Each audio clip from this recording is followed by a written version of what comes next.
hanap tayo ng clinic dahil na malapit sa amin. Ang pangalan is ano, mamaya ko na sabihin. Titingnan ko kung magche-check ba sila kahit walang reserve. And I wish me luck guys. Sana maintindihan natin lahat ng sinasabi. Tapos so tayo nag-check sa mata. Pina-check yung mata natin. Ngayon, dahil nga panay sakit yung ulo natin, kahit nag-inom na tayo ng Pinilever, kahit nag-inom pa tayo ng gamot, nagamot sa BP, masakit pa rin yung ulo. Kaya nagpunta ako dito sa clinic para ipacheck ang aking mata. Kasi yung eyeglasses ko is for reading only.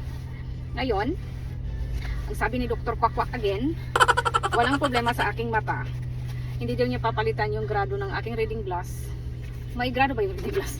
Kasi wala daw problema ang aking kalimutaw. Kalimutaw is Bisaya, mata. Ngayon,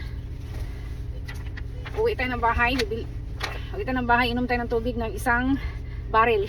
Hindi baril ha, barrel. Baka kulang tayo sa water. Bibili ako din ng chamomile tea kasi naubusan ako. And then, ang nabayaran natin, ako lang pala, sa ating pagpa-check up sa ating kalimutaw, Bisaya is kalimutaw, and sa ating mata is 2,510. 2,510, magkano kayo na magbagit sa peso? Hindi siya umabot ng 1,000 ba siya, day? Mga 1,000 piso din siya. 1,000 piso ba din siya, day?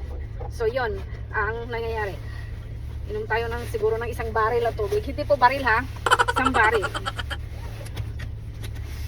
Tapos, nangangamoy ng ating ano day. Hindi kasi lagi nilalabad-laban yung mga ganitong mga damit, jacket. Mag-uwi na tayo, day. Bye-bye, day.